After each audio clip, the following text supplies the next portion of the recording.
අයිබෝන් සුබ දැසරක් වේවා. අද තමයි සූදානම් රට දකින්න පිටු අතර පත්තර මේන්තු ආරම්භ කරන්න. සුබ දැසන පුද්දික. මේ දවස්වල දිනෝෂ මේ තුන්වෙනි රැල්ල එයිද නැද්ද කියලා කල්පනා කරමින් ඉන්න වෙලාවක්. මොකද පහුගිය කාලෙදී සෞඛ්‍යාංශය වගේම තමයි ආරක්ෂකාංශ සහ අනිකුත් සියලුම රජයේ නිලධාරීන් අපි ජනමාධ්‍ය විදිහට මතක් කරා කොහොමද කොරෝනා වලින් පරිස්සම් වෙන්න ඕන. අපි පරිස්සම් වුනේ නැත්නම් තුන්වෙනි රැල්ලක් එයි කියන එක. මේ වෙලාවේ පුංචි අඩමාන තත්ත්වයක් තියෙනවද නැද්ද කියලාත් කල්පනා කරන්න ඕන වෙලාවක්. ලෝකේ ගොඩක් රටවල් කොරෝනා නිසා දැන් ආපහු සැරයක් වහන්න පටන් අරගෙන තිනවා. මේ තත්ත්වෙත් එක්ක අපිට තුන්වෙනි රැල්ලක් එයිද නැද්ද? මේ පිළිබඳව අපි බලාපොරොත්තු වෙන්නේ කිසිම කෙනෙකුට කොරෝනා හැදෙන්න එපා කියන එක. හැබැයි අද ඉඳලවත් ඔබ කල්පනාකාරීව වැඩ කටයුතු කරේ නැත්නම් මම දන්නේ නැහැ පහුගිය දිනවලදී ඔබගේ ක්‍රියාකලාපය කොහොමද කියලා. හැබැයි මාධ්‍ය වලින් අපි දැකපු විදිහට නම් ඒ තරම් සුබදායී වුණේ නැහැ. අද පුවත්පත්වලත් ඒ වාර්තා කරලා තියෙනවා. හැබැයි හැම පුවත්පතක්ම අද වාර්තා කරන්නේ කෝට් සිටි සම්බන්ධයෙන්. අපි ඒ ගැනත් කියන්න සූදානම්. දිනෝෂ ලෝකේ තත්ත්වය මේ වෙනකොට කොහොමද, පහුගිය තත්ත්වය කොහොමද කියලාත් අපි ඔබෙන් දැනගන්න කැමතියි. හරි. අපි ලෝකේටම ලංකාවේ ඉඳලා පින්නිබින්දු මුතුමල් සැනකෙළියේ අරුණෝදේ දින කරනගෙන වසරේ මෙහෙවර පිනිස නික්ම යන සොයුරිය වාසනා අද තමයි අලුත් අවුරුද්දේ ඉස්සෙල්ලා වැඩට යන රාජකාරියට යන නැකත උදා වෙන්නේ. වැඩට ගිහිල්ලා අපි වැඩ කරමු. වැඩට ගිහිල්ලා අපි දේශපාලනය කතා කරනවත්, ඕපදූප හොයනවත්, එහෙම නැත්නම් සතුටු සාමිච්චියේ යෙදෙනවත්, Facebook විතරක් යනවත් නෙවෙයි. අපි වැඩට ගිහිල්ලා වැඩ කරමු. මේ අවුරුද්දේ අවුරුද්දක් අලුතෙන් ලැබලා තියෙනවා අපිට වැඩ කරන්න. සෞඛ්‍ය සේවයේ ඉන්න උදවිය වැඩ කරපු නිසා, ආරක්ෂක අංශවල ඉන්න උදවිය වැඩ කරපු නිසා, කොවිඩ් කාර්යසාධක බලකායේ නියමුවා විදියට ජෙනරාල් ශවේන්ද්‍ර සිල්වා මහත්මයා ඇතුළු පිරිස වැඩ කරපු නිසා, ජනාධිපතිතුමා රටේ නායකයා විදියට, අගමැතිතුමා රටේ නායක විදියට වැඩ කරපු නිසා පාලනය කරගන්න පුළුවන් වුණා. බුද්ධික කියන වගේ අපිට තමයි ඉතිරි කොටස තියෙන්නේ.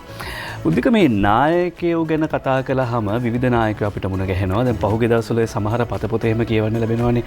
මේ විවේක කාලෙත් එක්ක ඔය බණ පොත්වල තියෙන කතා, ජාතක පොත්වල තියෙන කතා අදට හරි වළංගුයි. අර බුද්ධිකටත් මතක ඇති දහම් පාසල් යන කාලේ හරි කියවලා තියෙනවා. එක සර්පයෙක් හිටියා, උරගෙක්, එහෙම නැත්නම් සර්පයෙක් හිටියා මේ බවුන් නඩව. ගමක් කිට්ටුව සර්පයෙක් හිටියා බවුන් නඩපු. එතකොට මේ පෙනේ කරේ නෑ. නායක හිටියා පෙනේ කළේ නෑ. බවුන් වැඩුවා. ඉතින් එතකොට දැන් ආරංචි වුණා මේ බවුන් වඩන සර්පයෙක් ඉන්නවා, කරදරයක් නෑ කියලා. එහෙම වුණාම දැන් කරදරයක් නෑනේ, පෙනේ පුප්පන්නෙත් නෑනේ. ඊට පස්සේ දරමිටියටත් බඳින්න පටන් ගත්තා. හරිද? මේ සර්පය දිගට තියෙනවානේ. ගෑනු කැලේට ගියන් පස්සේ දරමිටියට ලණුවක් වැල් පොටක් එහෙම නැතුණාන් පස්සේ ඒ කාලේ ලණු තිබුණේ නැහනේ. වැල් පොටක් හොයාගන්න බැරුණාන් පස්සේ ඒ සර්පයා අරන් දරමිටියටත් බඳින්න පටන් ගත්තා. ඉවසනවා කියලා එහෙම දරමිටියට බඳින්නට දෙන්න ඕනේ නැහැ.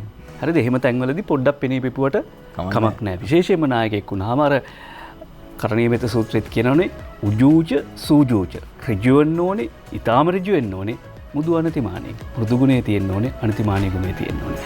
මුදු ගුණය දකිනවා නම්, අනතිමානී ගුණය දකිනවා නම්, තමන්ගේ හිසට තමන්ගේ කුඩේ මල්ලගෙන යනවාද කියලා දකිනවා නම් ධර්මිතියට බඳින්න නොදී නෑ. අවශ්‍ය නම් පෙනේ පුප්පන්න පුළුවන් කියන කාරණා වුණත් නායකයෙක් පෙන්නන එක බණ පොතේ ඒක එහෙම කියනවා. බෝධිසත්ව ගුණ පුරණ උදවිය එහෙම කළා කියලා.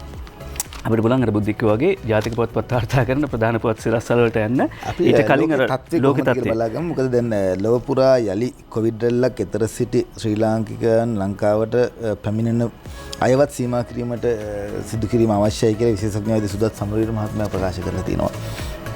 ලොව පුරා යලිත් කොවිඩ් රැල්ල කොහොමද මේක සිද්ධ වෙන්නේ? දැනට ගිය සතියේ සිකුරාදා දිනෝෂ කතා කරා. ඊට කලින් දවසේ තොරතුරු අරගෙන ඉන්දියාවේ ඉතා විශාල ප්‍රමාණයක් වාර්තා වුණා කියලා අපිට එහා පැත්තට අපි බලමු අද වෙන විට ලෝකයේ තත්ත්වය සහ ලංකාවේ තත්ත්වය. හරි බුද්ධික ඉන්දියාව ගැන කරන බුද්ධික ඊයේත් ඉන්දියාවේ 2,75,306 දෙනෙක් කොවිඩ් ආසාදිතයන් වාර්තා වෙනවා අලුතෙන්. ඊයේට විතරක් 2,75,306ක් වාර්තා වෙනවා. ලොව පුරා ඊයේ දවසට වාර්තා වෙන රෝගීන් සංඛ්‍යාව 6,99,739ක්. මේ ඊයේ දවසට විතරක් වාර්තා වෙන ප්‍රමාණය. එතකොට තවමත් පෙරමුණු ගෙන සිටින්නේ ඇමරිකාව මේ ලයිස්තුවේ. දෙවෙනි තැනට ඉන්දියාව ඉන්නවා, තුන්වෙනි තැනට බ්‍රසීලය ඉන්නවා. ළඟට සමස්යක් විදිහට ගත්තාම ලෝපුරා කොවිඩ් ආසාදිතයන් 14,96,86,991ක් වාර්තා වෙනවා. මිය ගිහිල්ලා තිනවා 30,32,205ක්. ඉලක්කම් ඉතාම විශාලයි. අපි සූදානම් අද පුවත්පත්වල ප්‍රධාන පුවත් මොනවද කියලා හොයාගෙන යන්න.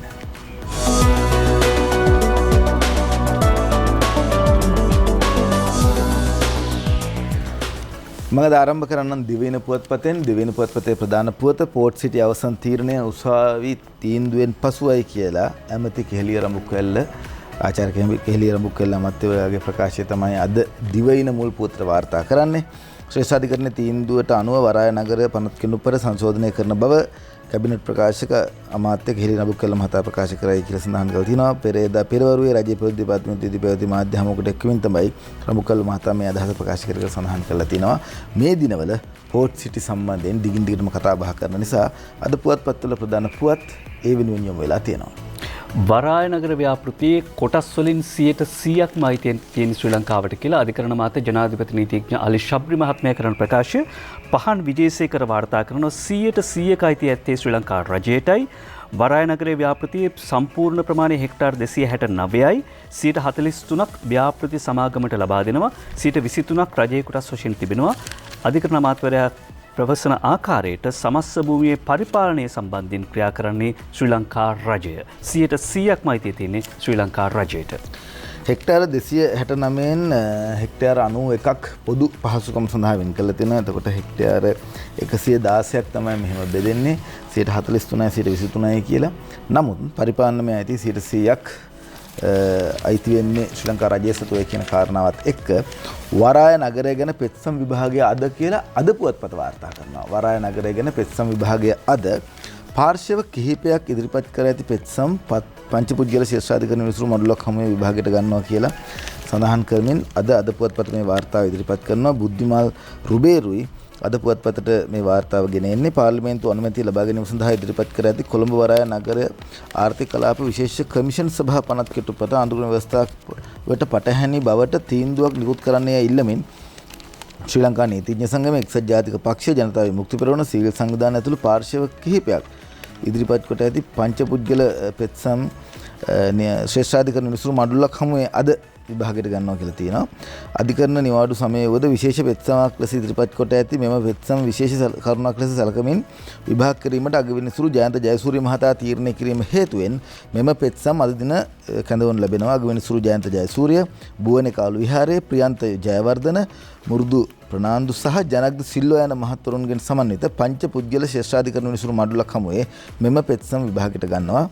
නාරායන්පිට අභයාරාමාධිපති පූජ්‍ය මුරුත්තට්ටුවත් ආනන්ද හිමි, ශ්‍රී ලංකා නීතිඥ සංගමය වෙනුවෙන් එහි සභාපති ජනාධිපති නීතිඥ සාලිය පීරිස්, එහි ලේකම් නීතිඥ රජීව අමරසූරිය, එක්සත් ජාතික පක්ෂයේ සභාපති වජිර අබේවර්ධන, එම පක්ෂයේ මහලේකම් පාලිත රංගේ බණ්ඩාර, ජනතා විමුක්ති පෙරමුණ වෙනුවෙන් එහි දේශපාලන මණ්ඩල සභික හා අන්තර් සමාගම් සේවක සංගමේ කැඳවුම්කරු වසන්ත සමරසිංහ, තොරතුරු තාක්ෂණ වෘත්තීය වේදීන්ගේ සංගමේ සභාපති ජී කමල් රේණුක පෙරේරා, විකල්ප ප්‍රතිපත්ති කේන්ද්‍රය සහ ඒ විධායක අධ්‍යක්ෂ පාකසෝති සරණමුත්තු සහ යන මහත්වරුන් විසින් මේ ඉදිරිපත් කර ඇති පෙත්සම් වග උත්තරකරුවන් වශයෙන් නීතිපතිවරයා නම් කර තියෙනවා කියලා සඳහන් කරලා තියෙනවා. මම සියලුම දෙනා ගැන කිව්වේ මෙන්න අපි දැන් කතාව දන්නවා.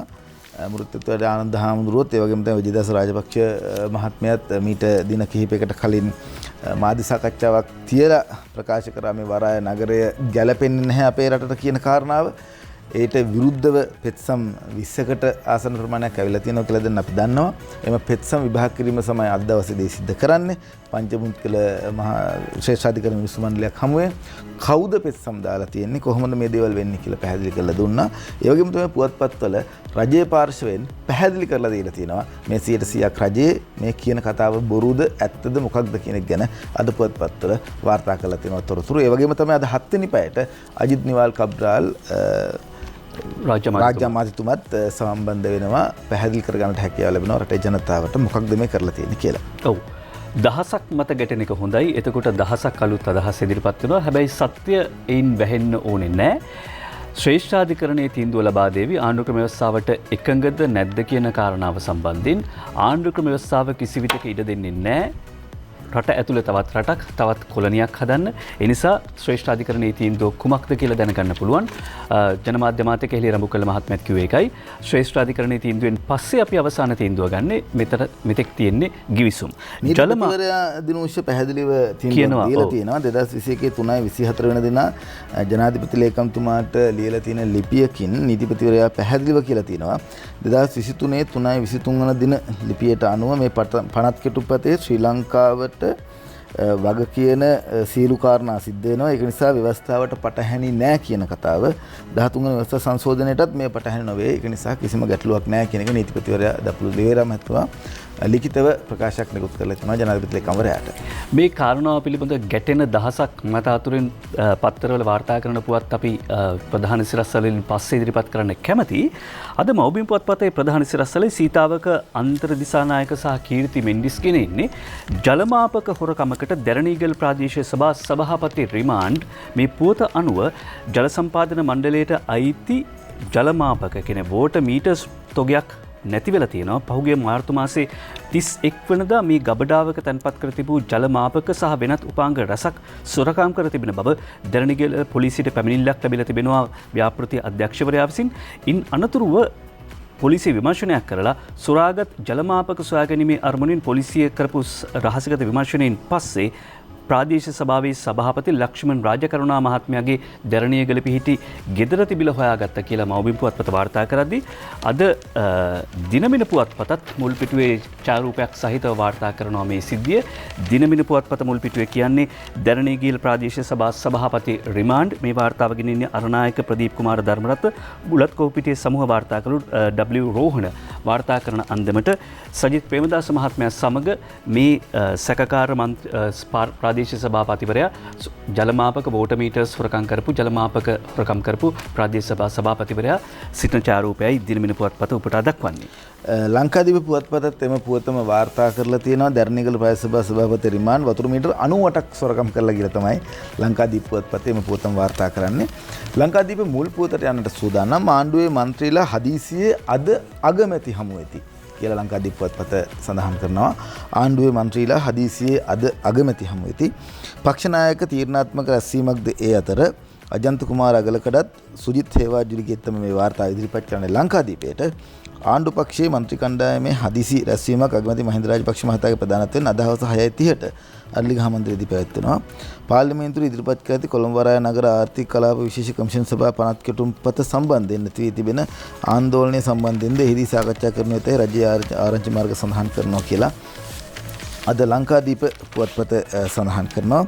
විශේෂයෙන්ම ආණ්ඩුවේ මන්ත්‍රීවරු හමුවීමේදී පාර්ලිමේන්තු සතිය හෙටින් ආරම්භ වන බැවින් ආණ්ඩු පක්ෂ රැස්වීමද හෙට උදේ පාර්ලිමේන්තුවේදී පැවැත්වීමට ආණ්ඩුව මුලින්ම තීරණය කරලා තිබුණා.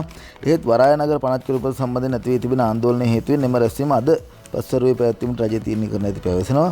මේ අතර ආණ්ඩුවේ සිටිමින් ආණ්ඩුවේම විවේචනය කරන අයට එරෙහිව විනය පියවර ගන්නයයි අද පැවැත්වෙන ආණ්ඩු පක්ෂ රැස්වීමට ඉදීමක් කර ඇති මැතිය මිතුරුන් පිරිසක්ද සූදානම් සිටින බවත් වාර්තා වෙනවා කියලා සඳහන් කරලා තියෙනවා ලංකාදීප පුවත්පත.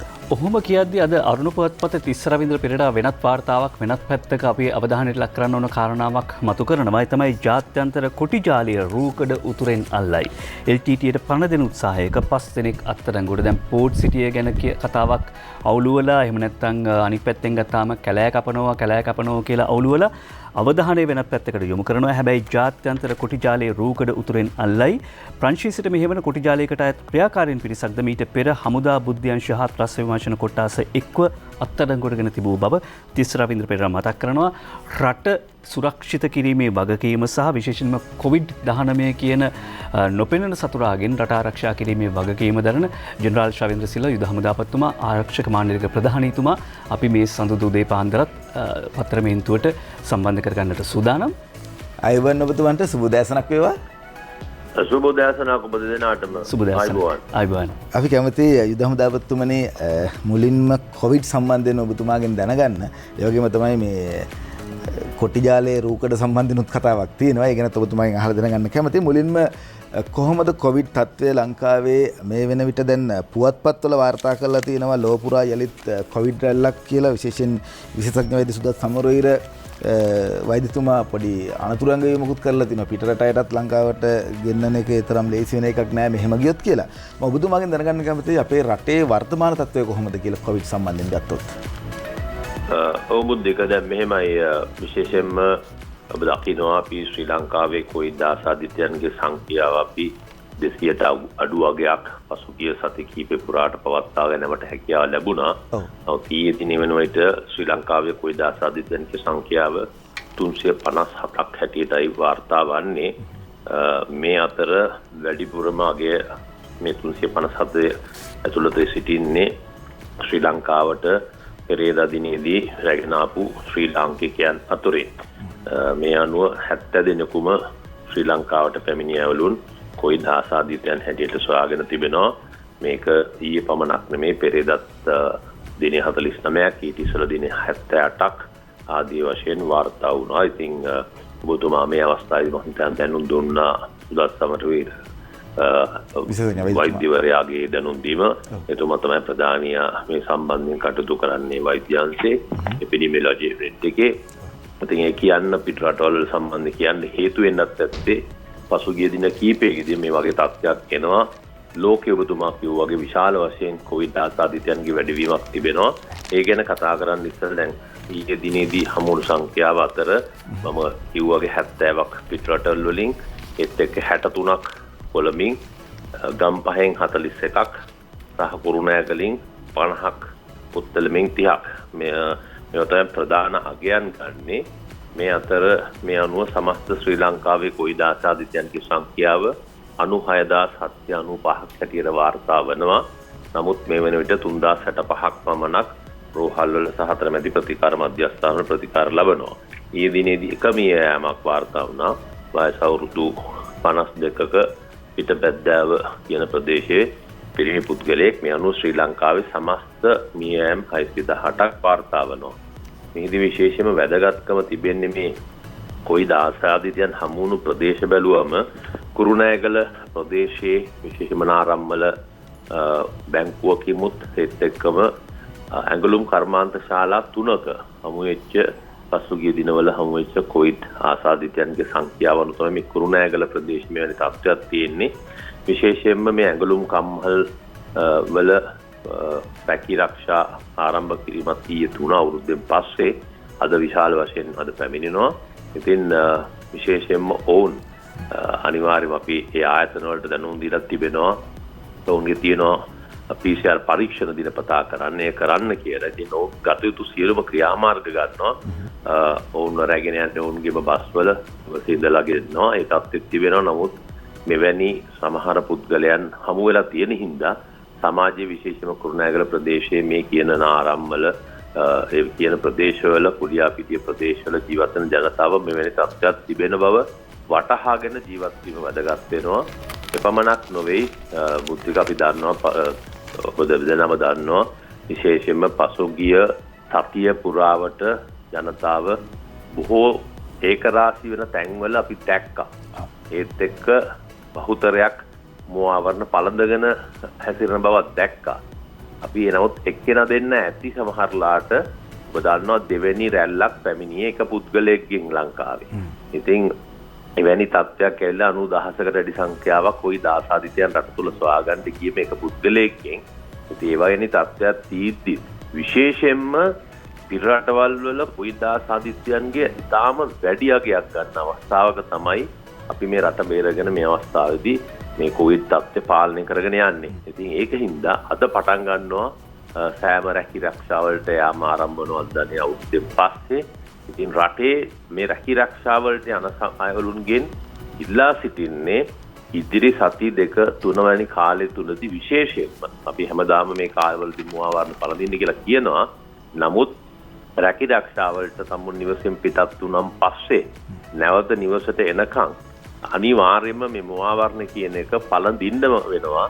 නැත්තම් ඔබවත් දන්නේ කියපු කට්ටිය තමුන්ගේ රැකී රක්ෂා කරන ස්ථානවල කට්ටිය හෝ අනිකුත් මග තොටදී බස් රථවල අරගෙන යන කට්ටිය මොන ප්‍රදේශවල මොන ආකාරයෙන් හැසිරුණාද කියන එක අපිට කිසිම දැනුමක් නැහැ. ඒකින්ද ඔබ ආරක්ෂා වෙන්න, ඔබ කොයිත් ආසාදිතයෙක් නොවෙන්න වග බලා ගැනීම සෑම පුරවැසියෙකුගේම යුතුයකමක් වෙනවා මේ අවස්ථාවේදී. ඒත් එක්කම ඔබ තැන් වල ඇවිදින පුද්ගලයෙක් නම් ඔබ නොදන්නා කමින් හෝ ඔය ආසාදිත වීමට හැකියාවක් තිබුණා නම් ඔබගෙන් වෙනත් පුද්ගලයෙක් හෝ පුද්ගල කණ්ඩායමකට සමාජයට යෑම වළක්වීම වෙනුවෙන් ඔබ මේ ආකාරයෙන් මුවාරණය පළදින්න කියන එක ඉතාමත්ම ඕනකමින් ඉල්ලා සිටිනවා. හමුදාපතිතුමනි දැන් අද ගැටලුවක් තියෙන ඔබතුමාගෙන් නම් අද පාසල් ආරම්භ වෙනවා. එතකොට මෙහිදී සමහරක් විදුහල්පතිවරුන් අතර අදහසක් තිබුණා පරණ විදිහටම පාසල පවත්වන්න පුළුවන්. දරුවන් ඔක්කොම අරගෙන එන්න පුළුවන්ද බැරිද කියන කාරණාව. ඊළඟට සමාජයේ දැන් මතයක් කරනවා දැන් සාමාන්‍යයෙන් ඔබතුමාත් ඉඳගෙන කිව්වනේ 200 විතර ප්‍රමාණයට තමයි ආවේ. දැන් ලංකාව ටිකක් සුරක්ෂිතයි ගැටලුවක් නැහැ කියලා. එතකොට උත්සව පවත්වනකොට කණ්ඩායම් ගෙනීමේදී මොනවා හරි නීති රීති වෙනස් කරලා තියෙනවද? ලිහිල් කරලා තියෙනවද? දැන් 100යි 150ක වෙඩින් එකකට වගේ ගෙනෙන්න පුළුවන් සංඛ්‍යාව. මංගල සාධකද ඊට වඩා වැඩි කණ්ඩායමක් ගේන්න පුළුවන්ද? ඔබතුමාලා මොන හරි ලිහිල් කරලා තියෙනවද නීති රීති හෝ නැත්නම් දැනුම් දීපු තොරතුරු සම්බන්ධයෙන්? නැහැ. එහෙම කිසිම දෙයක් කළා නැහැ බුද්ධික. ඒ තියෙන අගයන් 150 මංගල සාධකයකට තියෙන සංඛ්‍යාව ඒ ආකාරයෙන්ම තමයි තිබුණේ. අලුත් අවුරුදු සමයේ එකම දේ මේ පේනවා ඇති විශේෂයෙන්ම අලුත් අවුරුදු සමයේදී බොහෝ අය බලාපොරොත්තු වුණ ආකාරයෙන් විශාල වශයෙන් මේ තද කිරීම කරන්න ගියේ නැහැ. කියන්නේ නගර අතර ගමන් කරන්න බැරි දේවල් නැත්නම් අවුරුදු පවත්වන්න එපා කිව්වේ නැහැ. ඒවා සීමාවන් යටතේ පවත්වන්න කියන කතාව තිබ්බේ. ඉතින් අර සීමාවන් බලාපොරොත්තු නම් හිතන්නේ මීට වැඩිය දායි කියලා. ඉතින් අර ඒක නැති සින්ද ලිහිල් තත්ත්වයක් තිබිච්ච අවස්ථාව සමහරට ප්‍රයෝජනය අරන් කට්ටිය ඊටත් වැඩිය විනෝද වෙන්න උත්සාහ කරා. ඒක වෙනම කතාවක්. නමුත් ඔබ කියන ආකාරයෙන් ඔය දාපු ගණන් වල සංඛ්‍යාවන් මගුල් උත්සවයකට නැත්නම් පුද්ගලයන් ඒක රාශි වෙන්න පුළුවන් තැන්වල ඒක රාශි විය යුතු සංඛ්‍යාවන් ඒවා කිසිම දෙයක් අඩු වෙලා නැහැ. මම නම් දකින්නේ ඊළඟ සති දෙක තුන තුලදී අර තිබ්බ ප්‍රමාණයට අඩුවෙන් තියාගෙන හෝ අපිට මේ සති තුන රැකගන්න හැකියාවක් ලැබුණොත් අපිට බොහෝ දුරට මේකෙන් ගොඩ එීමට හැකියාවක් තිබෙනවා කියන එකයි මම දකින්නේ විශේෂයෙන්ම. ඔව්. බොහොම ස්තුතියි ජෙනරාල්තුමනි. ඔබතුමා කරන්නේ රටේ ජනතාව වෙනුවෙන් ඉතාම කාරුණික එල්ලීමක් සහ අපිට කරන්න බැරි දෙයක් නෙවෙයි ඔබතුමා කියන්නේ. අඩුතරමින් අර මුහුණු ආවරණය දාගෙන යන්නේ. ඒකෙන් 50% මේ රෝගය අඩු කරගන්න පුළුවන් කියලා. අපි මේ පිළිබඳව නැවත වතාවක් ඔබතුමාට ස්තුතිය පළ කරනවා. අද දවසේදී මේ උදේ පාන්දරත් අපිට මේ තොරතුරු කීවාට ජෙනරාල් ශරෙන්ද්‍ර සිල්වා මහතාට ස්තුතිය පළ කරනවා. දැවන්ත උත්සාහයකින් නිරත වෙන්නේ අපි අවුරුදු කෑවා. හැබැයි ආරක්ෂක අංශවල එතුමන්ලට අවුරුද්ද කන්න එහෙම නැත්නම් එහෙම නිදහසක් තිබුණේ නැහැ. සෞඛ්‍ය අංශවල උදවියට එහෙම නිදහසක් තිබුණේ නැහැ. අපි දැක්කා අවුරුද්ද දවසට පස්සෙන්දත් PCR පරීක්ෂණ වලින් වාර්තා වෙන රෝගීන් පිළිබඳව සඳහන් කළා. ඒ කියන්නේ කිසිදු කටයුත්තක් මේ අවුරුද්ද කියලා අපි ඉතිරි වැඩ ඇල්ලුවට වැරුවට සෞඛ්‍ය අංශ සෞඛ්‍ය බලධාරීන් ආරක්ෂකංශ මේ කටයුතු නතර කළේ නැහැ. ඔවුන් වැඩ වැරුවේ නැහැ. වැඩ එක දිගටම ක්‍රියාත්මක කරා. ස්වාධීන රූපවාහිනී සේවය දැන් මේ වෙන විට ලංකාවේ වැඩිම පිරිසක් නරඹන රූපවාහිනී නාලිකා අතරින් මුල් තැනට එන්නට හැකියාව ලැබිලා තියෙනවා. ඒ වගේම තමයි රට ජාතිය වෙනුවෙන් මුදල් ලබා දීමේදී නැත්නම් ජාතික මුදල් පිළිබඳව කතා බහ කරන ආයතනත් එක්ක ගත්තාම ජාතික ලොතරැයි මණ්ඩලය අපිට ඉහළින්ම කතා කරන්න පුළුවන් තැනක්. අද පුවත්පතක තිබුණු වෙනදැන්වීමක් අපිට හොයාගන්න හැකියාව ලැබෙන. මේ වෙනදැන්වීම ඔබට දැන් දකින්න හැකියාව ලැබෙවි. NLB අපි ස්වාධීන වුණා කියලා තමයි මේ වෙනදැන්වීමේ සඳහන් වෙන්නේ. ජාතික ලොතරැයි මණ්ඩලයේ ලොතරැයි දිනුම් මැදීම අප්‍රේල් 19 වනදා රාත්‍රී 9:30 සිට ස්වාධීන රූපවාහිනී සේවයෙන් නරඹන්නට පුළුවන්. මීට කලින් ස්වාධීන රූපවාහිනී සේවයෙන් මේ නරඹන්නට හැකියාව ලැබුණේ නැහැ. නමුත් රටේ ජනතාවගේ ඉල්ලීමක් තිබුණා හැමෝටම හැමතැනම පේන හැමෝම නරඹන රූපවාහිනී නාලිකාවකින් මේ ඉදිරිපත් කරන්න. මොකද රටේ ජනතාව බොහෝ වශයෙන් බලාගෙන හිටියා තමන්ට දිනුම් මැදීමක් තියනවද නැත්නම් තමන්ට ජයග්‍රහණයක් තියනවද කියලා හොයාගන්නට. ජාතික ලොතරැයි මණ්ඩලය තීරණය කරලා තිනවා ස්වාධීන රූපවාහිනී සේවයත් එක්ක එකතු වෙලා මේ කාරණාව දිගින් දිගටම සිදු කරගෙන යන්න. මේ ඉතාමත්ම වැදගත් සුබ ආරංචියක් වශයෙන් අපි සලකන්නේ. ජාතික ලොතරැයි මණ්ඩලයත් ස්වාධීන රූපවාහිනී සේවයත් එකතු වෙලා අප්‍රේල් 19 වනදා රාත්‍රී 9:30 ඉඳලා ස්වාධීන රූපවාහිනී සේවයෙන් මහජන සම්පත සුපරිවාසන සම්පත ඇතුළු විශාල ප්‍රමාණයේ තෑගි ලැබෙන ලොතරැයි ගණනාවක්ම දිනුම් මැදීම සිද්ධ වෙනවා ස්වාධීන රූපවාහිනී සේවයෙන්. නැවත වතාවක් මතක් කරනවා අප්‍රේල් 19 වනදා රාත්‍රී 9:30 ඉඳලා තමයි ස්වාධීන රූපවාහිනී සේවය ආරම්භ කරන්නේ. ජාතික ලොතරැයි මණ්ඩලයේ දිනුම් මැදීම් අපිත් එක්ක එකතු වෙලා නරඹන්නට පුළුවන්. NLB අපි ස්වාධීන වුණා කියලා කියනවා. අපි ඔබට කියනවා ඔබත් ස්වාධීනව හිතන්න. ගිය සිකුරාදා අපි මාධ්‍ය සාකච්ඡාවක විස්තර ජාතික පත්පත්වල වාර්තා කරපු අන්දම පළ කළ සිටියා. දැන් මේ පෝට් සිටිය පිළිබඳව විවිධ මත ගැටෙනවා. අපි කිව්වා දහසක් මත ගැටෙනවා කියලා. ඒ අතරේ ඔබ මැද තැනක ඉඳලා නිදහස්ව හිතන්න, ස්වාධීනව හිතන්න. අපි ඉන්නේ මේ තීරණාත්මක මොහොතක. ලෝකයේ ආර්ථිකය කඩා වැටෙන, ලෝකයේ කලින් ඉඳපු බලවත්තු දැන් දනින් වැටිලා ඉන්නේ. අලුත් බලවතුන් බිහි වෙමින් පවතිනවා. ඊළඟට අලුත් ලෝක වටපිටාවක් නිර්මාණය වෙමින් පවතිනවා. එහෙම තැනකදී ලෝක ආර්ථිකයේ දනින් වැටිච්ච වෙලාවක අපි ඇයි අපේ අවස්ථාවන් භාවිත කරන්නේ නැත්තේ? ආයෝජනය කරන සුදුසු රටවල් අතර ලංකාව ඉන්නේ 99 වෙනි තැන. ඒ කියන්නේ තවත් රටවල් 98ක් පහු කරගෙන තමයි අපි ගාවට එන්න ඕන ආයෝජකයෙක්. ජනාධිපති නීතිඥ අලි ශබ්රි අධිකරණ ඇමතිතුමා අහනවා එහෙම මොකටද ආයෝජකයෝ තවත් රටවල් 98ක් පහු කරගෙන අපි ගාවට එන්නේ? එච්චර මොකක්ද තියෙන උනනාව? ලෝක ව්‍යාපාර කරන සුදුසු රටවල් අතරින් තවමත් අපි ඉන්නේ 99 වන ස්ථානයේ. ඒ කියන්නේ තවත් රටවල් 98ක් පහු කරගෙන අපි ගාවට එන්න ඕනේ. ඒ කියන්නේ ආයෝජකයට එහෙම එන්න තරම් හේතු නැහැ. ඒ වගේම යම් ගැටලුවක් වෙලා ආයෝජකයක් අධිකරණයට ගියාම විසඳුම ලබා ගැනීම සම්බන්ධයෙන් අපි ඉන්නේ 165 වෙනි ස්ථානයේ. මේක වෙනස් කරලා අලුත් ක්‍රමවේදයක් හඳුන්වා දෙන්න ඕනේ. අද ආයෝජකයන් මේ රටට ආවම පළාත් පාලන ආයතනකින් වැඩ කරගන්න බෑ. එතනින් තව තැනකට යනවා. එතනින් තවත් තැනකට යනවා. හැබැයි අපි දන්නවා සිංගප්පූරු වගේ රටවල් වල one stop shop එකක් තියෙනවා. එක තැනකින් ආයෝජකයන්ට අවශ්‍ය කරන සියලුම කටයුතු ඉතාම කෙටි කාලයකදී කරගන්න පුළුවන්. මේ ඒ සඳහා තමයි නව ප්‍රවේශයක්. මේක කලින් තිබිච්ච තත්ත්වයක් නෙවෙයි, අලුතින් ඇති වෙන තත්ත්වයක්. හැබැයි මේක ලංකාවේ අපි අලුත් දෙයක් විදිහට දැක්කට ලෝකෙ මීට කලින් අත්හදා බලපු දෙයක් අපි විතරක් නෙවෙයි බංග්ලාදේශය, මියන්මාරය, කාම්බෝජය, වියට්නාමය විවෘත වෙලා. ඒ තරඟයට අපි මුහුණ දෙන්න නම් අනිත් අයට සාපේක්ෂව අපිත් ප්‍රගමණය වෙන්න ඕනේ. නැත්නම් එක තැන පල් වෙන්න සිදු වෙනවා. කේමන් දූපත්වල, මොනාකෝ වල, හොංකොං වල, සිංගප්පූරුවේ මේ මොඩල් එක තමයි ක්‍රියාත්මක කරේ. මේ ආකෘතිය තමයි ක්‍රියාත්මක කළේ. ඒ වගේම මේකට සම්පූර්ණයෙන් බලපාන ශ්‍රී ලංකාවේ නීතිය, අපරාධ නීතිය සහ පොදු නීතිය. මේකට එන අය වාණිජ කටයුතු වලදී බේරුම් කරන්නේ කටයුතු වලදී ශ්‍රී ලංකාවේ නීතිය අදාළ වෙනවා. දිනමින පුවත්පතට ගියහම තවදුරටත් ඊයේ අධිකරණ මාත්‍යතුමා කරපු මේ ප්‍රකාශය වාර්තා කර සිටිනවා. වරාය නගර ව්‍යාපෘතියට ව්‍යාජ භීතියක් මවන්න උවමනා නැහැ. මෙරට සංවර්ධනයේ ප්‍රධාන හැරවුම් ලක්ෂ්‍ය තමයි මේ කියලා එතුමා කියනවා. චීන සමාගමකට විතරක් ආයෝජනය කරන්න පුළුවන් කියන කතාව බොරුවක්. ඕනම කෙනෙකුට ඇවිත් මෙහි ආයෝජනය කරන්න පුළුවන්. ගුජරාට් වල, ෂැන්හයි වල, සිංගප්පූරුවේ මේක තියෙනවා. මෙහෙම තියෙද්දි ඇයි මේ බොරු කතා පතුරවන්නේ? මේකට සම්පූර්ණයෙන්ම බලපාන්නේ ශ්‍රී ලංකාවේ නීතිය. අපරාධ නීතිය, මෙරට නීතිය, පොදු නීතිය, ශ්‍රී ලංකාවේ නීතිය. 1995 අංක 11 දරන බේරුම් කරන පනත අපිට තියෙනවා. මේ අනුව තමයි ක්‍රියාත්මක වෙන්නේ.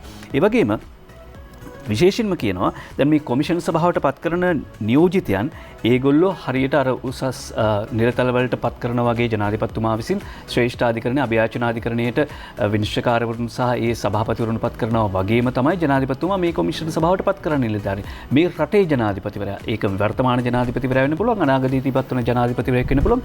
මේ රටේ ජනාධිපතිවරයා තමයි ඒ කොමිෂන් සභාවට සමාජිකයෝ පත් කරන්නේ.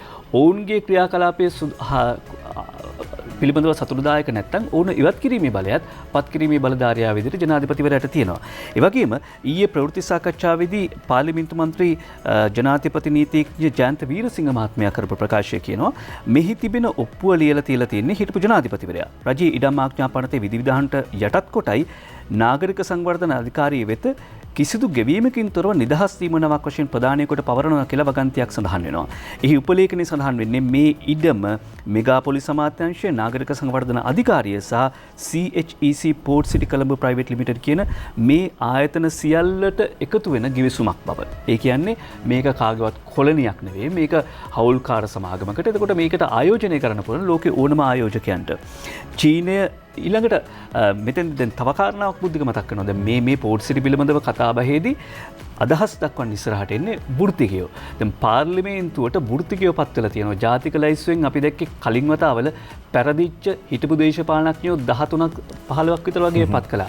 හැබැයි මේ පාර ජනාධිපති නීතිඥ ජයන්ත වීරසිංහ මහත්මයා, එහෙම නැත්නම් මහාචාර්ය ජනාධිපති නීතිඥ අලි ශබ්රි මහත්මයා, මහාචාර්ය චරිත හේරත්, මහාචාර්ය රංජිත් බණ්ඩාර එහෙම පිරිස් තමයි ජාතික ලයිස්තුවේ පත් උනේ.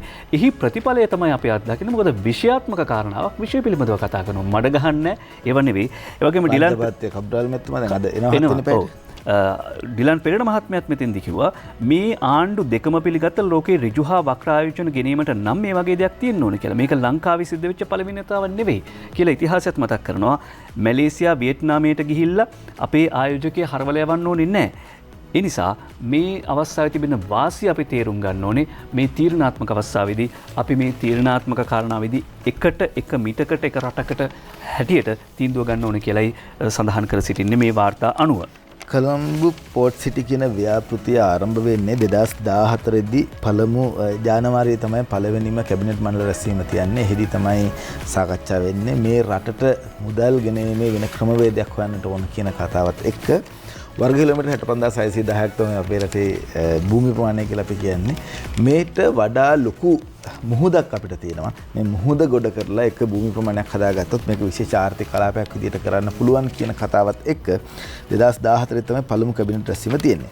2018 ජනවාරි මාසේ 3 වෙනිදා තමයි යහපාලන ආණ්ඩුව කාලදී කැබිනට් පත්‍රිකාවක් දාලා එය නැවත වතාවක් නීතිගත කරන්නේ. 2021 ජනවාරි වලදී තමයි අලුත් පනතක් කැබිනට් මණ්ඩලය ඉදිරිපත් කරන්නේ. 2021 මාර්තු මාසේ තමයි පනත් කෙටුම්පතක් විදියට මේ දැන් නැවත වතාවක් ඉදිරිපත් කරලා තියෙන ක්‍රමවේදය ඉදිරිපත් කරලා තියෙන්නේ. මෙහෙමයි පාර්ලිමේන්තුවට මේ ආපු ක්‍රමවේදය. ඒ වගේම තමයි ලෝකේ විවිධ රටවල් මේ සඳහා තරඟ කරමින් සිටිනවා. ඒ පිළිබඳව මතක් කරන්න කැමතියි. දැන් අපේ රටේ මෙහෙම ආර්ථික කලාපයක් හදන වගේම තවත් රටවල් ගණනාවක් ආර්ථික කලාප නිර්මාණය කරමින් සිටිනවා. ඒ සම්බන්ධයෙන්ුත් අපි සැලකිලිමත් විය යුතුයි. මේ තරම් සහන දීලා ආයෝජකයන් ලංකාවට ගෙන්න ගන්න හදන්නේ ඇයි කියන කාරණාව ඊයේදී මාධ්‍ය ප්‍රකාශයක් නිකුත් කරමින් දැනුම් දුන්නා. එහිදී ප්‍රධාන වශයෙන් කතා බහ කරා ඩුබායි ඉන්ටර්නැෂනල් ෆයිනෑන්ස් සෙන්ටර් කියන ආයතනය, ඒ වගේම තමයි Gujarat international finance and tech සිටි කියන එක, සොන්ගු ඉන්ටර්නැෂනල් බිස්නස් ඩිස්ට්‍රික්ට් කියන එක දකුණු කොරියාවේ, ඒ වගේම තමයි ලගුවාන් ඉන්ටර්නැෂනල් බිස්නස් ඇන්ඩ් ෆයිනෑන්ස් කියන එක මැලේසියාවේ. මෙන්න මේ කණ්ඩායම් 4ක් දැනට තරඟ කරමින් ඉන්නවා. ඔවුන්ගේ රටවලත් මේ වගේ ව්‍යාපෘති ආරම්භ කළා තියෙනවා. ඒක නිසා ඊට වඩා ආකර්ෂණීය විය යුතුයි අනිකුත් ආයෝජකයන් ලංකාවට පැමිණීමේදී. ආයෝජකයන් කියලා කියන්නේ චීනය විතරක් නෙවෙයි, ඕනම කෙනෙකුට මෙහි ආයෝජනය කරන්න පුළුවන්. චීනය කියලා කියන්නේ මේ වඩා නගරය සෑදීමට මුල් වුණු කණ්ඩායම විතරයි. ඒක නිසා 5 දෙනෙකුනුත් හෝ 7 දෙනෙක්ගෙන් යුත් කණ්ඩායමක් ජනාධිපතිවරයාට බලය තියෙනවා පත් කරන්නට. ඒ පත් කරන කණ්ඩායම අවුරුදු 3ක කාල සීමාවකට තමයි පත් වෙන්නේ. ඔවුන්ට හැකියාව තිබෙනවා අවශ්‍ය විදිහට මේ රටේ නීති රීති වලට අනුකූලව මේ ආයෝජකයන්ව හසුරවන්න. ඒ වගේම තමයි ආයෝජකයන්ටත් හැකියාව තියෙනවා බේරුම් කරන යටතේ Tamanට යම් ගැටලුවක් තියෙනවා නම් උසාවි නොගිහින් මේ කාරණාව සිද්ධ කරගන්න. උසාවි යනවා නම් ලංකාවේ නීතියට අනුකූලවමයි මේ සියල්ල සිද්ධ වෙන්නේ කියලා පැහැදිලි කරලා තිනවා. එය නීතිපතිවරයාත් ලිඛිතව ලබා දීලා තිනවා. මෙන්න මේක තමයි තත්ත්වය. නමුත් යම් කිසි තැනක මොනව හෝ රජයට හෝ නැත්නම් ආණ්ඩුවට හෝ රටට හෝ අගතියක් වෙන යමක් තියෙනවා නම් කෙහෙලිය නබුක්කල්ල ජනමාධ්‍ය අමාත්‍යවරයා ප්‍රකාශ කරා උසාවිය විසින් තීන්දුවක් දෙයි මෙන්න මේ දේවල් වෙනස් කරන්න කියලා. ඒව වෙනස් කරගෙන හරි ඉස්සරහට යන්නට රජයේ සූදානම් කියන එක තමයි අද දවසේදී පුවත්පත්වලත් ඊයේ පෙරේද තිබිච්ච පුවත්පත් සාකච්ඡාවලදීත් වාර්තා කරලා තියෙන්නේ. නැත්නම් අපි තොරතුරු දැනගත්තේ තව සුළු මොහොතකින්. අද උදේ 7ට පැමිණෙනවා අජිත් නිවාඩ් කබ්‍රල් රාජ්‍ය අමාත්‍යවරයා. එතුමා පැහැදිලි කරලා දෙයි මීට කලින් කොහොමද අපිට ලැබුණු ආර්ථිකමය තත්ත්වය, එහෙම නැත්නම් විදේශ විනිමය අපිට කොහොමද ලැබුණේ කියලා. 2014 දී මිලියන කීයක් ලැබුණාද, 2019 දී මිලියන කීයක් ලැබුණාද කියන කාරණාව. මිලියන ඇමරිකන් ඩොලර් මිලියන 1635යි ලැබිලා තියෙන 2014 දී අපිට විදේශ ආදායම. ඇමරිකන් ඩොලර් මිලියන 1161ක් දක්වා 2015 දී අඩු වෙලා තියෙනවා. 2016 දී 1079යි, 2017 දී 1913යි, 2018 දී 2367යි, 2019 දී 1189යි. සාමාන්‍යයෙන් පල්ලෙහාට තමයි වැඩි වශයෙන් ගිහිල්ලා තියෙන අපිට ලැබුණු ආදායම. මේ වන විට අපි එය නැවත වගාවක් දෙගුණ තෙගුණ කරන්නටයි සූදානම් වෙන්නේ. බිලියන 15ක් මේ රටට ඇමරිකන් ඩොලර් බිලියන 15ක් මේ ව්‍යාපෘති නිසා ලැබෙයි කියලා අපි බලාපොරොත්තු වෙනවා. මෙහෙම තැනකිනුයි මේ රට ආරම්භ කරන්න හදන්නේ. එය රටේ ස්වෛරීත්වයටවත් රටේ දේශපාලන තත්ත්වයටවත් රටේ වෙනයම් හෝ අගතියකට හේතු වන කාරණාවක් නෙවෙයි කියන එක දිගින් දිගටම ඊයේ දවසේදී රජයේ පාර්ශවයෙන් පෙන්වා දුන්නා. රජයේ පාර්ශවය පමණක් නොවේ මේ ජාතික ජාතිකත්ව මතවාදය දරන පාර්ශව ජාතික සංවිධාන එකමුතුව පවා ඊයේ මාධ්‍ය සාකච්ඡාවක් පවත්වමින් සඳහන් කළා මේ කාරණාවේදී අපි රජය සමග හිටගන්න ඕනේ කියලා. වරාය නගරේ චීන කොලනියක් වන බව කීම බොරු කතාවක් කියලා ආචාර්ය ගුණදාස අමරසේකර මහත්මයා සඳහන් කරනවා. මොකද එතුමා කියනවා කොළඹ වරාය නගර ව්‍යාපෘති ඉතාමත්ම වැදගත් දෙයක් හැටියටයි අපි දකින්නේ. ආර්ථිකමය වශයෙන් රටට ඉතාමත්ම අවශ්‍ය ව්‍යාපෘතියක්.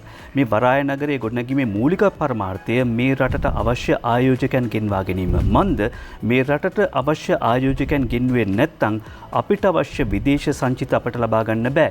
එහෙමනම් අපිට වෙන්නේ තවදුරටත් ණය වලින් ජැපෙන්නද. ඒ නිසා පහුගිය කාලවල අපි කොයිතරම් මහන්සි වුණාද ආයෝජකයන් ගෙන්න ගන්න. පසුගිය යහපාලන ආණ්ඩුව නොඑක් වරදාන දෙන්න හැදුවා. Volkswagen කියලා විගඩමක් නැතුවා විතරයි කිසිම කෙනෙක් ආවේ නැහැ. ඒ නිසා ආයෝජකයන් ගෙන්න ගන්න නම් මේ වගේ ව්‍යාපෘති ආරම්භ කරන්න ඕනේ කියලා මේ ජාතිකත්ව මතවාදය දරන ගුණදාස අමරසේකර මහත්මයා මේ සඳහන් කරන්නේ. ඒ වගේම කල්යාණද තිරානගම නීතිඥතුමා සඳහන් කරනවා කොළඹ වරාය නගර කෙටුම්පත ආණ්ඩු ක්‍රම ව්‍යවස්ථාවට පටහැනී කියලා මතයක් ගෙනවා. මේක නිසා චීනයේ කොලනියක් බවට පත් වෙනවා කියලා කියනවා. හැබැයි පනතේ මුල ඉඳලා අගටම මම කියුවා මට නම් පෙනුනේ නෑ මේකේ එහෙම එකම වගන්තියක්වත් ආණ්ඩු ක්‍රම ව්‍යවස්ථාවට පටහැනීව තියෙනවා කියලා. විශේෂයෙන්ම ආර්ථික කලාපයක් වීමයි මේ ව්‍යාපෘතියේ බලාපොරොත්තුව. විදේශ විනිමය සඳහා විදේශ විනිමය ආයෝජකයන් ගෙන්වා ගැනීම සඳහා අත්‍යවශ්‍ය විශේෂ ආයෝජන කලාපයක් වෙනවා මේ ව්‍යාපෘතිය. මේක 아무තු දෙයක් නෙවෙයි. මේක ලෝකයේ බොහෝ තැන්වල තියෙනවා. ඩුබායි, සිංගප්පූර වගේ රටවල. ඒ වගේම මේ පනතට අනුව මේ පාලනීය කොමිෂන් සභාව පත් කරන ජනාධිපතිවරයා. මේක පිහිටුවන්නේ පාර්ලිමේන්තුවට පනවනු ලබන පනතක් විදියට. මේක පාලනය පැමිණලා තියෙන්නේ පාර්ලිමේන්තුවට. ඒ වගේම වෛද්‍ය වසන්ත බණ්ඩාර මහත්මයා ජාතික සංවිධාන එකමුතුව නියෝජනය කරමින් සඳහන් කරනවා මේ විවාදය ඇතුළතදී අපි දැක්ක විජේදාස රාජපක්ෂ මහත්මයා වගේ ජනාධිපති නීතිඥයෙක් ඉතාමත්ම බොළඳ ප්‍රකාශ දෙකක් කරනවා. එකක් මේ නගරේ ශ්‍රී ලංකා භූමියට අයිති නැහැ මේක ව්‍යවස්ථාවට පටහැනී කියලා. ඒක සම්පූර්ණ බොරුවක්. ඊළඟට කියනවා මොන්ටිවීඩියෝ සම්මුතියට අනුව මෙතන වෙනම රටක් හැදෙනවා කියලා. මොන්ටිවීඩියෝ සම්මුතියට අදාළ කරුණු අනුව එතන රාජ්‍යයක් හැදෙන්න ඕනේ නම් පාරම්පරිකව ජීවත් වූ ජනගහනයක් ඉන්න ඕනේ. ඉතින් මේ විදිහට මහජනයා සංඝරත්නයේ නොමග යවලා ආර්ථික වශයෙන් වැදගත්කමක් තියෙන මේ ව්‍යාපෘතිය අවුල් කිරීම අපි කිසිසේත් අනුමත කරන්නේ නැහැ කියලා දේශපාලනඥයෝ විතරක් නෙවෙයි ජාතිකත්ව මත දරන දේශපාලනික අදහස් දරන සිවිල් සංවිධාන පවා මෙහෙම තැන කියනකොට මීට විරුද්ධ සිවිල් සංවිධාන කීපයක් තියෙනවා අර බුද්ධික කියපු ලයිස්තුවේදී. එතකොට විකල්ප ප්‍රතිපත්ති කේන්ද්‍රය ඔවුන් මානසික මෙහෙම කරන අවස්ථාවේදී කොතනද හිටියේ? ඒවා පැහැදිලි. ඒකට මේ ඉර ගහලා බෙද්දලා වෙන් කරන්න පුළුවන් කවුද මේකට එකඟ වෙන්නේ කවුද මේකට විරුද්ධ වෙන්නේ කියලා. 1978 දී නිදහස් වෙළඳ කලාප නැත්නම් ආයෝජන කලාප හඳුන්වලා දුන්නා කියලා අපි හැමෝම දන්නවා. ඊට කලින් අවුරුදු 30කට යොමු වෙලා තිබිච්ච නැත්නම් අවුරුදු 30කදී ඉවර කරන්න කියලා සැලසුම් කරලා තිබිච්ච මහවැලිය අවුරුදු 6කදී කඩනම් මහවැලි ව්‍යාපෘතියක් විදිහට වැඩ කටයුතු කරන්න පනත් කෙටුම්පත් මේ විදිහට වෙනස් කරපට මතක ඇති ඒ කාලේ අපි අහලා තියෙනවා පන්සල් පල්ලි කෝවිල් මේ සියල්ල යට කරමින් තමයි මහවැලිය හැදුවේ. ඒ වෙලාවේදී අපි සද්ද නැතුව ඉඳලා මේ රට දියුණු කරගන්න ඕන තැන් මොනවද? ඒ වගේම තමයි මේ පන්සල් පල්ලි වලට අවශ්‍ය වෙන නිසිතැන් ලබා දීලා ඒ කාරණාව සිදු කරන්න ඉඩ දුන්නේ නැත්නම් අද මහවැලියක් නැහැ. නිදහස් වෙළඳ කලාප ගැන කතා කරද්දී ඊයේ දවසේදී අලි සබ්රි මහත්මයා ප්‍රකාශ කරනවා නිදහස් වෙළඳ කලාප ආරම්භ කරනකොට කිව්වේ සුද්ධියන්ට ජංගි මහන්න තමයි මේ නිදහස් වෙළඳ කලාප හැදුවේ කියලා. නමුත් මේ කොරෝනා කාලෙත් ඩොලර් බිලියන 4ක් මේ ලංකාවට මුදල් ලබා දෙන්නට හැකියාව ලැබී තිබෙන නිදහස් වෙළඳ කලාප නිසා මාස්ක් මහල සහ අනෙකුත් ද්‍රව්‍ය නිෂ්පාදනය කරමින් නිර්මාණය කරමින්. ඒ වගේම තමයි කොළඹ සම්බන්ධයෙන් ගත්තොත් එහෙම කොළඹ හැමදාම පාලනය කරේ එක්සත් ජාතික පක්ෂ ආණ්ඩුව හෝ එක්සත් ජාතික පක්ෂ සම්බන්ධ වෙච්ච ආණ්ඩුවක්. ඒක නිසාම තමයි දැනට කොයිතරම් මුඩුක්කු සහ නිකුත් ජනාවාස තියෙනවද කොළඹ තවම ඒ ජනතාව සංවර්ධනය කරන්න කටයුතු සංවිධානය කළා නැහැ. මෙන්න මෙහෙම තත්ත්වයක් තමයි කොළඹට උදා වෙලා තිබුණේ. මෙය වෙනස් කරන්නට ඉතාමත් කඩිනමින් වෙනස් කරන්නට අවශ්‍යයි. ගෝඨාභය රාජපක්ෂ ජනාධිපතිවරයා ආරක්ෂක ලේකම්වරයා විදිහට ඉන්නකොට නාගරික සංවර්ධන අධිකාරියේ ලේකම්වරයා වශයෙන් ඉන්නකොට කරපු වැඩ කටයුතු වලදී අපි දැකලා තියෙනවා කොයිතරම් ප්‍රමාණයක් නිවෙස් හැදුවද ඒ ප්‍රජාව කොයිතරම් සංවර්ධනය කරාද කියලා. ඉදිරියේදීත් මෙවැනි ව්‍යාපෘති තුලින් කොළඹ දිස්ත්‍රික්කයක් සංවර්ධනය වෙනවා කියන කාරණාව ඊයේ දවසේදී පෙන්වලා දුන්නා. ඒ වගේම තමයි දැන් ඔබට ගැටලුවක් තියෙන්නට පුළුවන් මෙච්චර හොඳට තියෙනවා නම් ඇයි රජයේ පාර්ශවයේම කණ්ඩායම් කිහිප දෙනෙක් මේකට විරුද්ධ වෙන්නේ? එහිත් යම් කිසි ගැටලුවක් තියෙනවනේ. ජනමාධ්‍යවලිනුත් නැත්නම් රජයේ තවකුත් කණ්ඩායම් කියනවා මේක මේ තරම් හොඳයි කියලා. හැබැයි රජයේ පාර්ශ්වයේම කණ්ඩායම් කියනවා මේකට විරුද්ධ වෙලා තියෙනවා නැත්නම් මේක හොඳ නෑ කියලා කියනවා විශේෂයෙන් විජේදාස රාජපක්ෂ. ඇයි එතුමා එහෙම කියන්නේ? අද පුවත්පත වාර්තා කරලා තිනවා ශ්‍රී ලංකා පොදු පෙරමුණ විජේදාස රාජපක්ෂ මහත්මයාට විරුද්ධව විනය පරීක්ෂණයක් තීන්දුව කරලා තිනවා.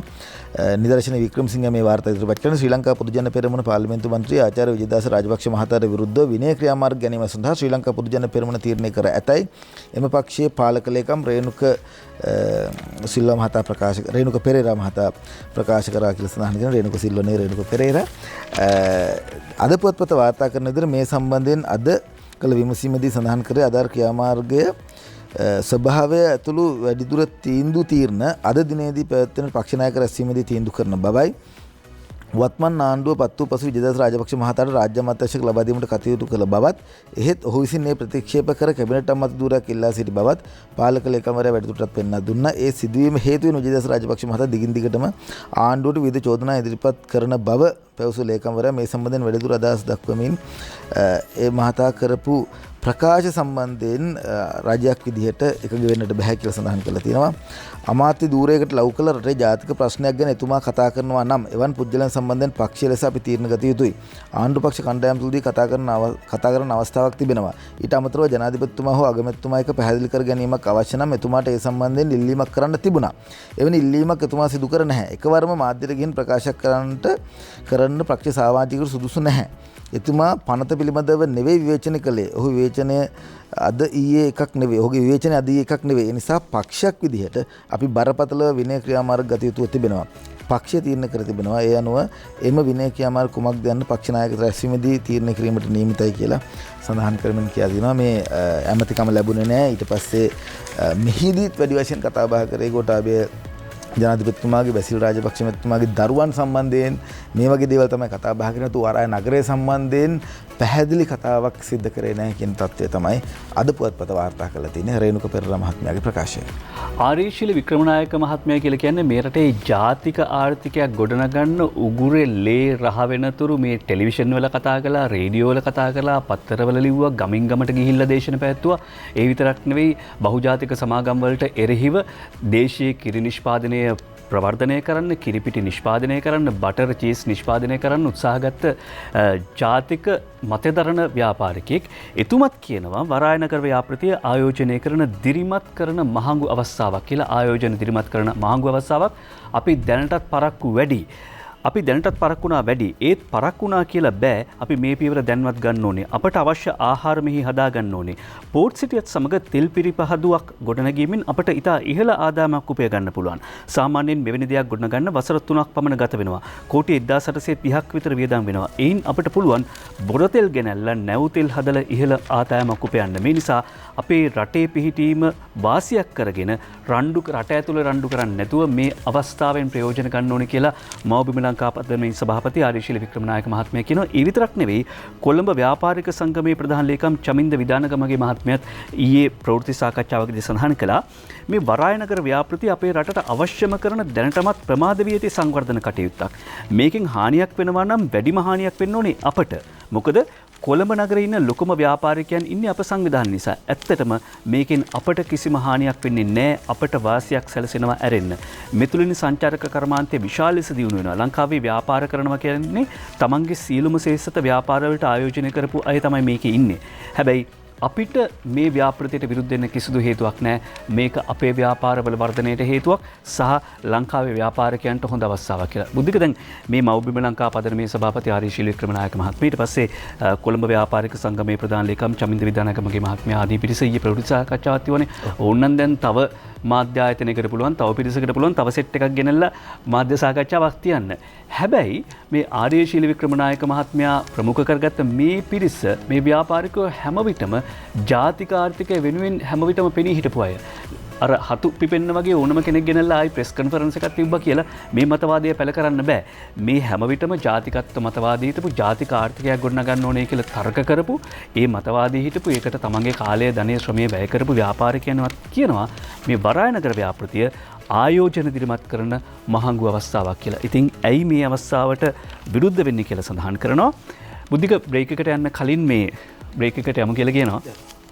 බුද්ධිකව මේ ජනාධිපතිතුමාගේ පෞද්ගලික තොරතුරුත් ඈඳගෙන චෝදනා කරනවා කියලා අද දිනමින පුවත්පත මේ පිළිබඳව විශේෂ ලිපියක් පළ කරනවා. ලිපි කිහිපයක එකතුවක් ජනාධිපති ගෝඨාභය රාජපක්ෂ මහත්මයාගේ දරුවන් සම්බන්ධයෙන් පාර්ලිමේන්තු මන්ත්‍රී විජේදාස රාජපක්ෂ මහත්මයා සිදු කළ ප්‍රකාශය තරයේලා දකින බව මහා සංඝරත්නය ඇතුළු විද්වත්ව අවධාරණය කරති. දේශපාලන සම්බන්ධයෙන් පෞද්ගලික කරුණු සම්බන්ධ කරගත යුතු නැති බව දිනමින පුවත්පතයි මේ වාර්තා කර සිටින්නේ.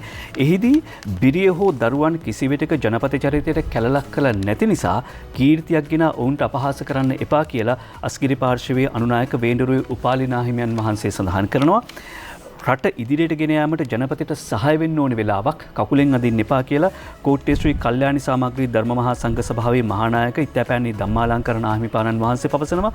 අරාජික භාවයක් ඇති කිරීමේ උත්සාහයක් තමයි මේ පිටිපස්සේ තියෙන්නේ කියලා ආචාර්ය හසන් මෞලානා පූජකතුමා ජාතික සමගිය සඳහා වන අන්තර්ජාතික සංවිධානයේ සභාපතිතුමා සඳහන් කර සිටිනවා. ඒ වගේම විද්වතුන් මේ පිළිබඳව දක්වන අදහස් ත්‍රණිකායක ජාති භික්ෂු එකමුතුවේ ලේකම් යටපත්තේ මේදාන ධම්මානන්ද හිමියන් පවසනවා. සත්භාවය වෙනුවට වෛරය මූලික කරගත්ත ප්‍රකාශයක් තමයි ජනාධිපතිතුමාගේ පවුලේ උදවියත් ඉලක්ක කරගෙන කළේ. චරිත ඝාතනයේ නවතා දේශපාලන විවේචනය කරන කියලා ත්‍රණිකායක ජාතික භික්ෂු එකමුතුවේ ජාතික සංවිධායක පුලියද්දේ සුදම්ම හිමියන් ඉල්ලීමක් කරනවා. දේශපාලනයෙන් ඈත්ව සිටින දරුවන් බලලෝභී කතාවලට ගාව ගන්න එපා කියලා පොළොන්නරුව තමන්කඩුව දෙපළාතේ ප්‍රධාන සංඝනායක මැදිරිගිරිය අස්සජි ස්වාමින් වහන්සේ ඉල්ලීමක් කරනවා. ඒ වගේම උඩුවේ ධම්මාලෝක ස්වාමින් වහන්සේත් මේ පිළිබඳව දක්වන අදහසක් තියෙනවා. දේශපාලනයෙන් ඈත්ව සිටින දරුවන්ව සම්බන්ධ කරගන්න එපා කියලා.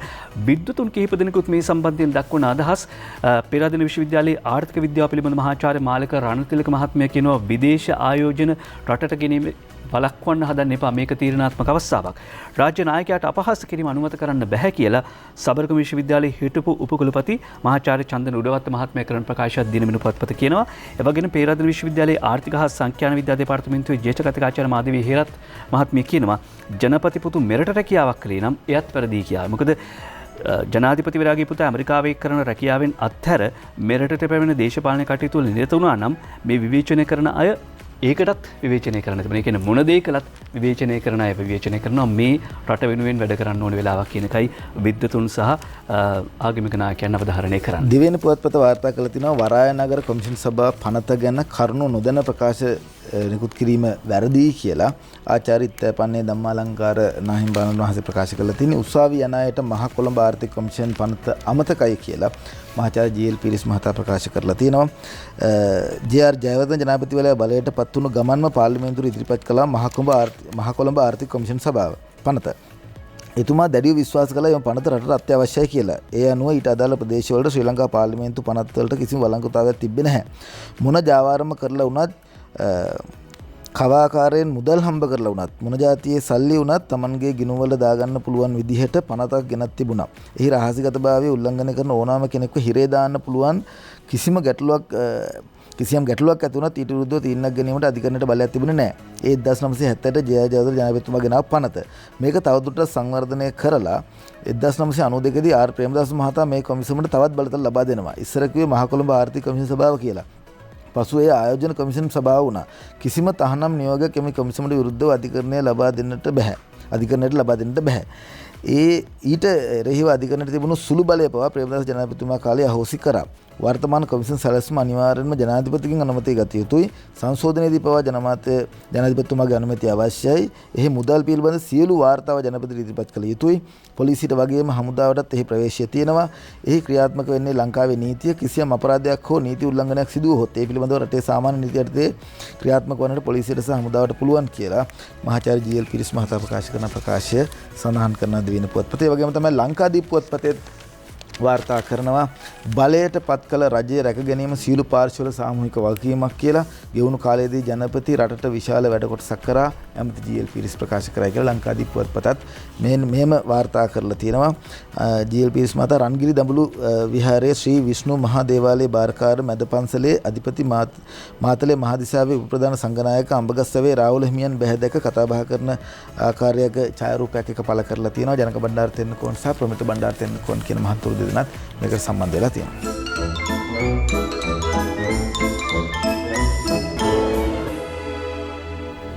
අපි කාටුන් නරඹන්නට සූදානම්. මුලින්ම දාස හපුවලානගේ සුවාරිස් කාටුනේ මම තෝරගත්තා. මම පොලිස්පතිගෙන් ආරක්ෂාව ඉල්ලුවා කියලා දැන් ඔන්න විජේදාස රාජපක්ෂ මැතිතුමා ආරක්ෂාව ඉල්ලනවා.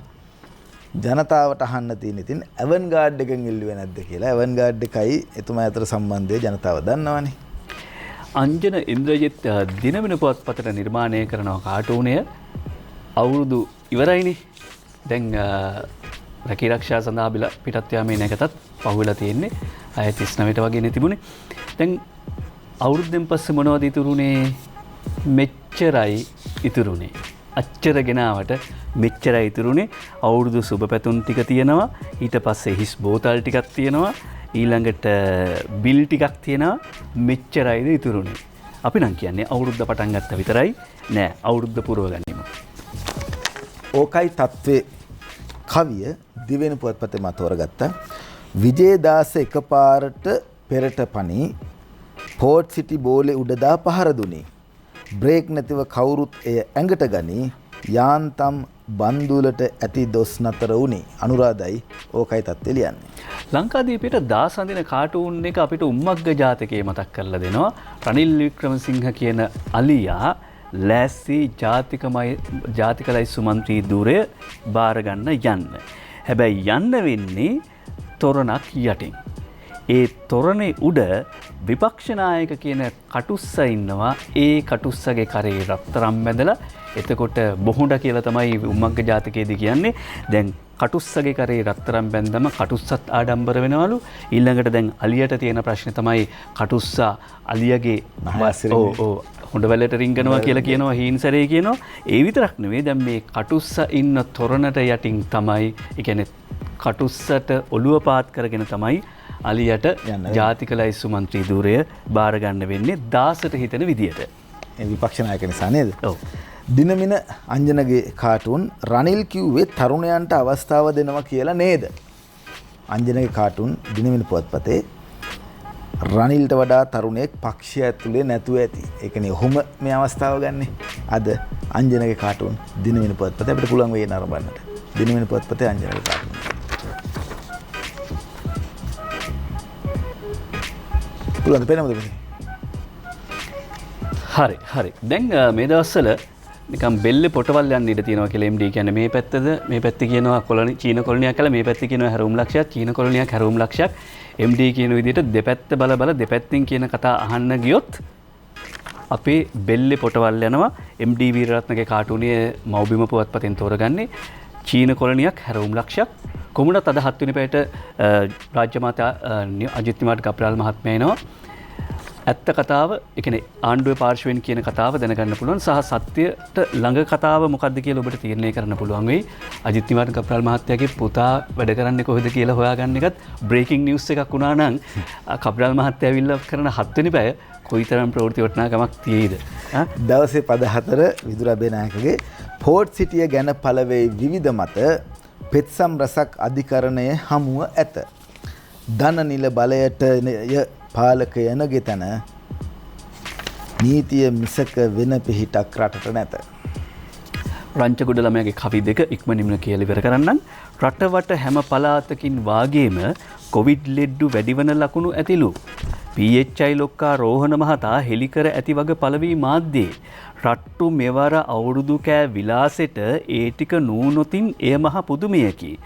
කොවිඩ් නමින් ලෙඩ දුකක් ඇති බවක්වත් මතක පොතේ කාගෙත් නෑවාගේ මේ අපිත් ඇතුළුව.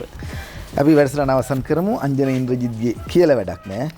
සර් අලියට ඇස තැබීමේ තරඟ වෙනුවට ජනයාට ඇස තැබීමේ තරඟයක් තියමුකෝ කියලා ඔන්න ජනතාව ඉඳගෙන කියනවා. එහෙම කළොත් කොහොමද යකෝ අපි ඡන්දෙ දිනන්නේ?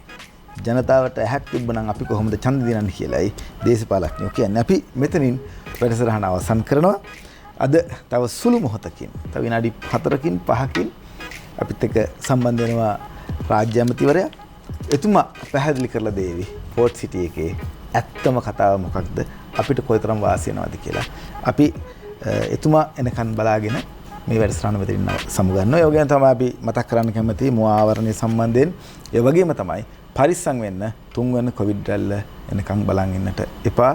එහෙම වුණොත් අපිට මේ රට තවත් කාලයකට වහලා තියන්නට සිද්ධ වෙනවා. ගිහින් එන්න. ලස්සන දවසක්.